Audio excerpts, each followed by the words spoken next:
Welcome to another episode of Beautiful, Bad and Bizarre. Today we're here in Winterbourne, St James's Churchyard, to remember the life of the wonderful Michael Hordern. Born Tuesday the 3rd of October 1911 at the Poplars, a beautiful 19th century house in Berkhamsted, Hertfordshire, Michael Murray Hordern was the third son of parents Edward Joseph Calverley Hordern, known as Ned, and Margaret Emily Murray Hordern, who was known as Meg. Michael's father, Ned, was a lieutenant in the Royal Indian Marines, and he and Meg were married in Rangoon Cathedral on the 28th of November 1903. Older brother Geoffrey had been born in Burma and was known as Shrimp. 2 years later he was followed by middle brother Peter. In 1918 the family would also adopt an orphaned baby girl named Jocelyn, who would be affectionately nicknamed Doody. At the time of his birth, Michael's family were comfortably well off, with a cook, scullery maid, housekeeper, nanny, gardener and a gardener's boy. On his mother's side, he was born into the family that invented milk of magnesia and had considerable wealth. His grandfather on his father's side was a much respected vicar of the Holy Trinity Church in Bury, Lancashire. Michael Hordern recalled a happy childhood. Although he would never be close to his father, he adored his mother. One of the highlights of his childhood was his first fishing trip at Berkhamsted with his older brother Shrimp.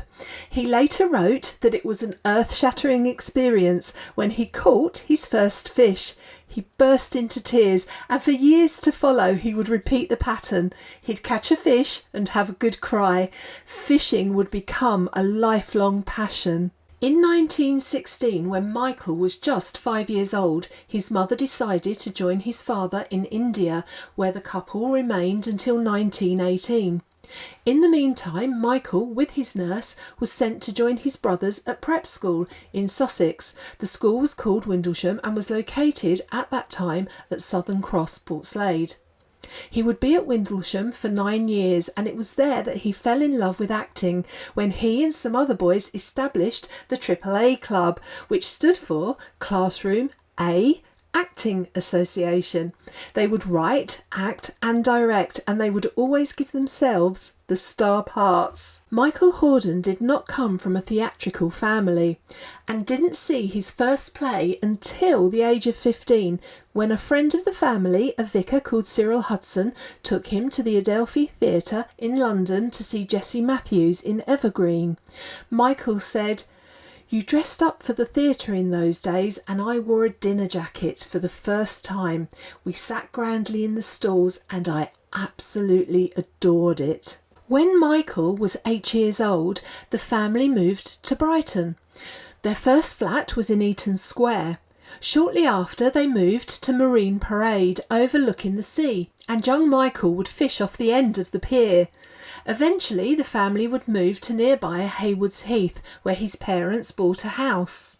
Around this time, finances were becoming difficult for his parents, as his father had retired from the Indian Marines and they were living on his pension of £40 per month, which for the Horderns was a substantial reduction in income. Their family friends, Cyril Hudson and his wife, had no children of their own, and they saw Michael as the son that they'd never had, and they would offer to pay Michael's school fees. Michael said Cyril was the only one to give him any theatrical encouragement in those early days. After Windlesham, Michael attended Brighton College, where he met Christopher Hassel, the future father of the lovely Imogen Hassel, who I've also featured on this channel. I'll leave a link in the description of this video.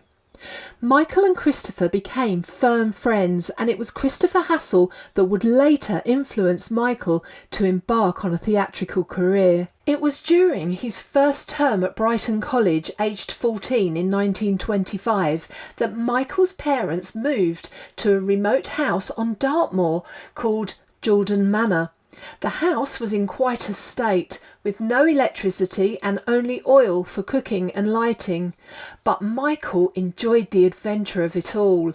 He adored the livestock and the animals that the family kept, particularly the ducks, saying, "We loved them and we never ate them." In 1929, Michael began writing his first fishing diary, which he kept for many years. He said it was an important part of his life, and besides many technicalities of interest only to the dedicated fisherman, it contained a few anecdotes and observations about people as well as fish. After leaving Brighton College, instead of going on to university, Michael Hordern secured his first job as a schoolmaster at a prep school in Beaconsfield called Norfolk House. During this time in 1931, Michael joined his first, as he called it, grown-up amateur dramatics company, and he soon found himself in a competition. The play that Michael was in had no success at all, but the play that walked off with all the prizes was called Not This Man by a certain Sidney Box. The play won every prize in the competition, including Best Acted, Best Written, Best Dressed. In a fit of jealousy and sour grapes, Michael penned an extraordinary letter to the Welland Times, saying how he considered the play blasphemous bunk and cheap theatrical claptrap. As a result of this, Michael Hordern was issued with a writ by Sidney Box for libel. Michael would win the case at great expense to Sidney Box. However, many years later, when he was appearing in a film Sidney was producing, Sidney Box told him, "You absolutely broke me. I paid it back in 12 monthly instalments, but it was marvellous publicity and really started my career." Michael's job as a schoolmaster would only last one term, when he was struck down by polio. He was later to reflect, "As I lay on my bed of sickness, I realised I was barking up the wrong tree. Teaching would have been a complete dead end as a career. I had no degree, no right to be there at all. I would never have earned any money." In January 1933, Michael's beloved mother died aged just 59. It was a terrible shock to the family, and Michael, aged 21, put her death down to exhaustion, worrying about her children and looking after Jordan Manor. Michael said she'd been a marvellous mother, and as a measure of how much she was loved by everyone, the church could not hold all the people who attended her funeral. After recovering from polio, Michael had taken a job with the Educational Supply Association, the ESA, as a travelling salesman. He was becoming increasingly interested in acting, signing up with an amateur dramatics company in Stevenage. After a few years working for the ESA, with great encouragement from his close friend Christopher Hassel, Michael decided he would resign and train to become an actor.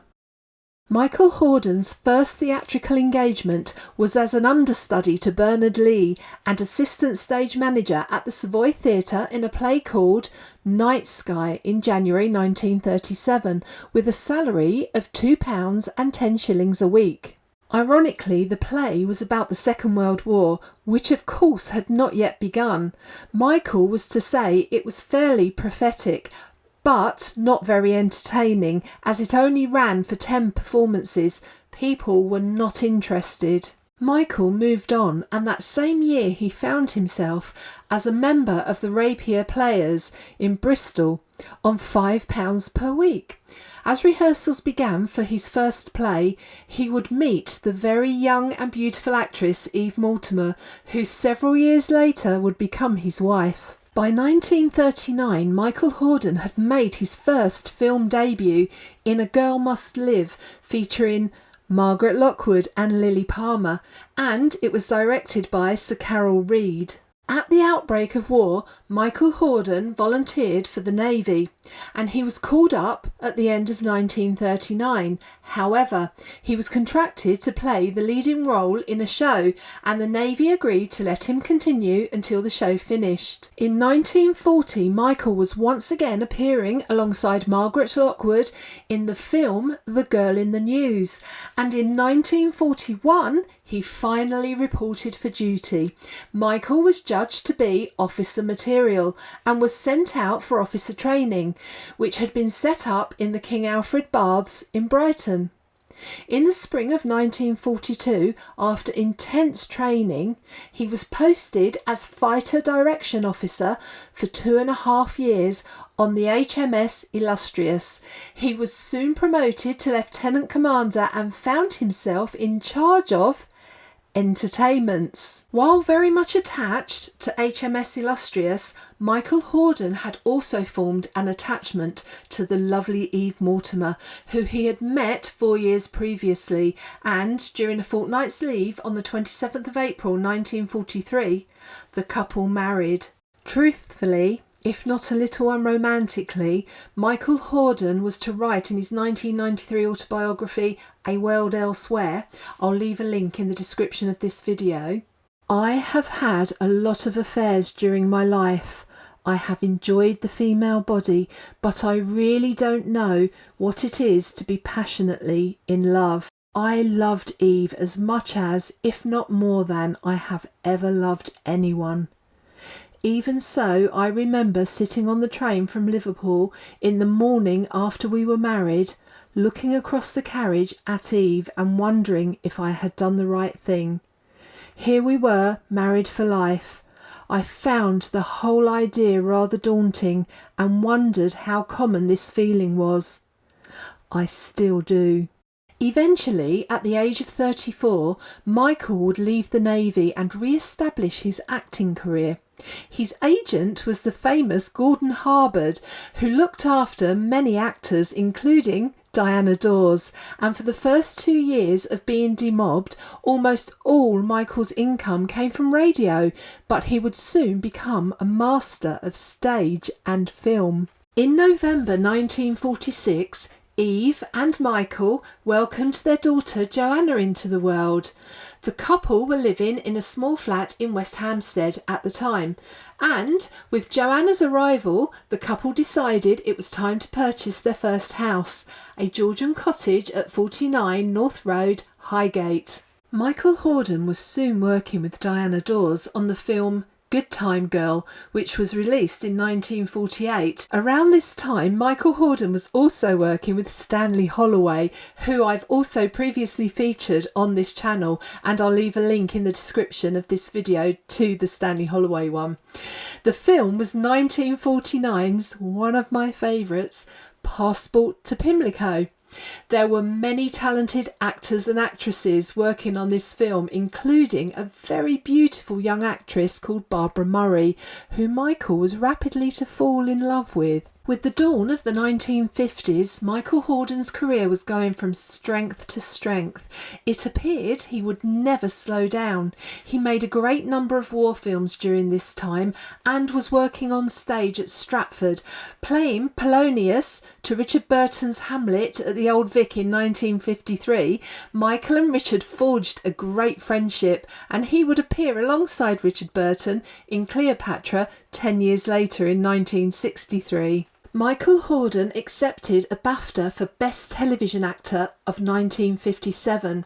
He would be nominated again in 1977 for the Best Supporting Actor in The Slipper and the Rose, but he didn't win. However, in 1981, Michael was the winner of the RTS Television Award for Best Performance in All's Well That Ends Well. The award was shared with Celia Johnson. From Shakespeare to blockbuster films such as The Spy Who Came In From the Cold, Michael Hordern's career was a complete triumph, and the asset of his wonderful voice gave him the opportunity to narrate various films. He was the voice of Frith in Watership Down and would narrate Paddington Bear. Michael brought the Chronicles of Narnia to life and was simply brilliant as Badger in The Wind in the Willows. In 1962, working once again with Barbara Murray, Michael also met the actress Patricia England, with whom he fell madly in love, although at the time her heart lay elsewhere. But she would reappear in Michael's life several years later, and eventually, after Eve's death, she would become Michael's companion and partner. In 1969, Michael Hordern performed in what for me was one of his greatest roles, that of Sir Thomas Boleyn in Anne of a Thousand Days, working once again alongside his friend Richard Burton as Henry VIII. It's simply a magnificent film. 1972 would be another significant year for Michael, who appeared in Tom Stoppard's play Jumpers. He was given a standing ovation at the final curtain, which reduced him to tears. He would also be appointed a CBE by the Queen that same year. In 1973, Michael worked again with Diana Dors on Theatre of Blood, a tongue-in-cheek horror with Vincent Price. Knighted in 1983, Sir Michael Hordern was to say that his honour came several years earlier when he created his own trout fly, the Hordern pheasant-tailed nymph. It was registered in the Fisherman's Bible, Hardy's catalogue. He said at the time, being in Hardy's is an accolade. It's better than a knighthood. But by 1983, Hardy's had reduced its list of flies and Hordern's nymph had been removed. He reportedly quipped, "I can only think that Her Majesty the Queen learned of this sad fact and being from an angling family felt I needed compensation." Sadly, it was also in 1983 that Michael's wife Eve suffered a brain hemorrhage. She pulled through, but 3 years later, while Michael was filming in Berlin, Eve was found unconscious on the floor of their London flat, having had a heart attack.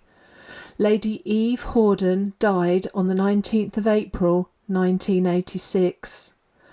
Michael wrote that when she died his life fell apart and he was filled with a good deal of remorse and guilt, saying he was sorry she sacrificed her career for his. Eve was buried in the churchyard at Winterbourne near their house at Bagnor, and 2 months later their daughter Joanna gave birth to her second child, a girl that she named Eve. In later years, Michael had major surgery on both knees, and it was his failing health which prompted him to sell his flat in Chelsea, London, and retire to his 3-bedroom semi-detached cottage near the River Lambourne in the hamlet of Bagnor, near Newbury, Berkshire. He and Eve had purchased the house in 1958. Michael played a leading role in the local community, battling a proposed bypass along with the other residents of the area. He also became president of the Friends of the Watermill Theatre, Newbury, until his death, and was apparently a regular fixture at the bar. Although he did continue to work and was much sought after with his unique flair for comedy, he often appeared in TV sitcoms. His last television appearance was in the 1994 production of Middlemarch. He played the dying Peter Featherstone in 3 episodes, saying it suited him because it mostly involved lying in bed. He added that it was jolly nice to be able to go on working when you're 81. Michael Hordern died peacefully at the Churchill Hospital, Oxford, after a long illness on Tuesday, the 2nd of May 1995. He had been receiving dialysis treatment for kidney disease. Michael was 83 years old. Michael Hordern was buried here at the beautiful Church of St James Churchyard, Winterbourne, Berkshire.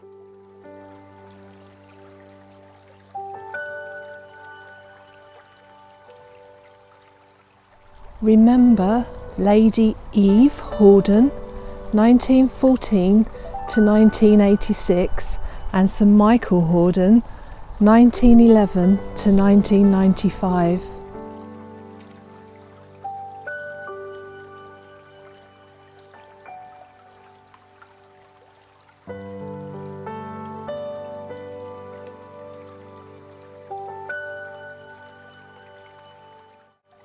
A memorial service was held at the Actors' Church of St Paul's in Covent Garden, and it was organised by Michael's partner Patricia England and his daughter Joanna. It was held on Tuesday the 3rd of October 1995, which would have been Michael's 84th birthday. Family, friends and colleagues did not let the pouring rain dampen their enthusiasm to celebrate Michael Hordern's life with wonderful tributes.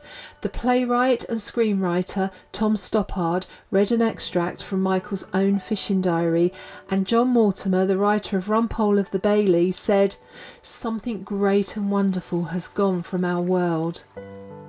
Michael Hordern was both versatile and prolific as an actor. He achieved a truly distinguished career in British show business, and like many actors of his generation, he was the ultimate hard worker and professional. It would take hours, if not days, to cover Michael Hordern's 200 plus credits for television and film, let alone stage appearances and radio performances. Do you have a favourite Michael Hordern film or TV programme that I haven't mentioned? If you do, please let me know in the comments.